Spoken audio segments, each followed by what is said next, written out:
অনেকদিন ধরে বাংলাদেশে নতুন সরকারের আমলে অরাজক অবস্থা চলছে। মানবিকতার কোনো মূল্য নেই ওই দেশে অপরাধকারীদের অপরাধের ক্ষেত্রে। আজ থেকে 1.5 মাস আগে সমুদ্রে মাছ ধরতে গিয়ে বাংলাদেশের উপকূল রক্ষী বাহিনীর হাতে ধরা পড়েছিলেন দক্ষিণ 24 পরগনার 79 জন মৎস্যজীবী। অথচ আজও ছাড়া পাননি তারা। রাজ্যের মাননীয় মুখ্যমন্ত্রী আইনজীবীর ব্যবস্থা করলেও কোনো উপকারে আসেনি। ওই মৎস্যজীবীরা ওই দেশের জেলে আটকে আছেন বলে জানা গেছে। সোমবার বিধানসভার অধিবেশনে বক্তব্য রাখতে গিয়ে মুখ্যমন্ত্রী মমতা বন্দ্যোপাধ্যায় জানান, কেন্দ্রীয় সরকার তাদের মুক্তির জন্য দ্রুত ব্যবস্থা নিক। ওই সমস্ত মৎস্যজীবীদের পরিবারের মানুষজন অনেক দুশ্চিন্তা নিয়ে অপেক্ষা করছেন ফেরার দিনের জন্য।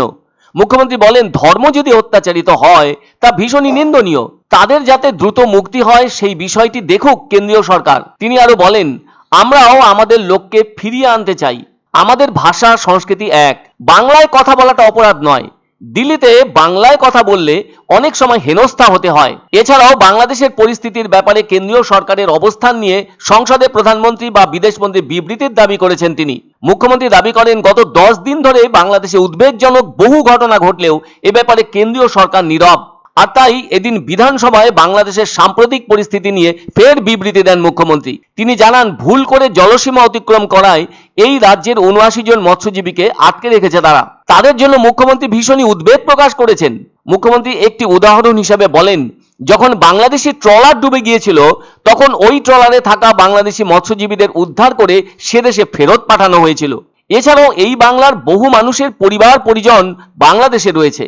এদিকে ওই বিষয়টি নিয়ে কেন্দ্রীয় সরকারকে জাতিসংঘের দ্বারস্থ হওয়ারও পরামর্শ দিয়েছেন মুখ্যমন্ত্রী। বাংলাদেশের ওই রকম অবস্থা নিয়ে প্রধান বিরোধী দল বিজেপির ভূমিকার তীব্র সমালোচনা করে মুখ্যমন্ত্রী বলেন, তার সরকারের ঘোষিত নীতি হলো বিদেশ সংক্রান্ত বিষয়ে কেন্দ্রীয় সরকারের অবস্থানের সঙ্গে থাকা। কিন্তু বিরোধী দলের সদস্যরা মিটিং মিছিল করছেন, প্ররোচনামূলক ভাষণ দিচ্ছেন, বলছেন বাংলাদেশে খাদ্য সহ পণ্য রপ্তানি করতে দেবেন না। এ ব্যাপারে রাজ্য সরকারের কোনো এখতিয়ার নেই। কেন্দ্রীয় সরকার কোনো গাইডলাইন দিলে তবেই এ ব্যাপারে পদক্ষেপ নেওয়া যাবে বলে জানান মুখ্যমন্ত্রী। আসলে বর্ডার এরিয়াতে কিছু করতে গেলে কেন্দ্রের অনুমতি লাগে।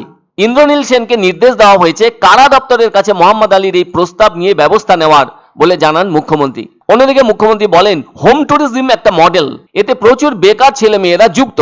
তিনি বলেন, ওই বিষয়টা লামহাতা দিয়ে শুরু করেছিলাম। স্কিল ডেভেলপমেন্টের ট্রেনিং নিয়ে ছেলেমেয়েরা তাদের রোজগারের ব্যবস্থা করেছে। আবার ওদিকে কাকদ্বীপ থেকে সাগর পর্যন্ত মুড়িগঙ্গা নদীর ওপরে সেতু নির্মাণের জন্য পূর্ত দপ্তরের কাছ থেকে দরপত্র আহ্বান করা হয়েছে। খরচ ধরা হয়েছে 1439 কোটি টাকা। 3.3 কিলোমিটার সেতু হবে। লক্ষ্য সাগরদ্বীপ অঞ্চলের যোগাযোগ ব্যবস্থাকে উন্নত করা আর সেই সাথে পর্যটনও বাড়ানো।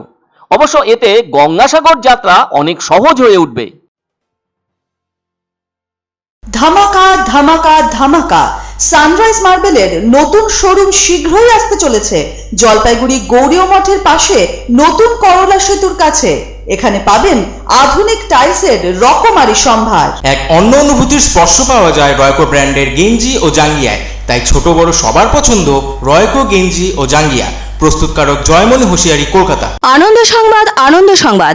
30 বছরের নির্ভরযোগ্য প্রতিষ্ঠান ইন্দ্রমণি রাইস মিল। আমাদের কয়েকটি জনপ্রিয় ব্র্যান্ড হলো তাজ, বরলি, খুশি ইত্যাদি। আমাদের factory outlet CG trading company, Dinbazar, axis ব্যাংকের পাশে, জলপাইগুড়ি। এখানে সুলভ মূল্যে গুণগত মানের সব ধরনের চাল পাওয়া যায়।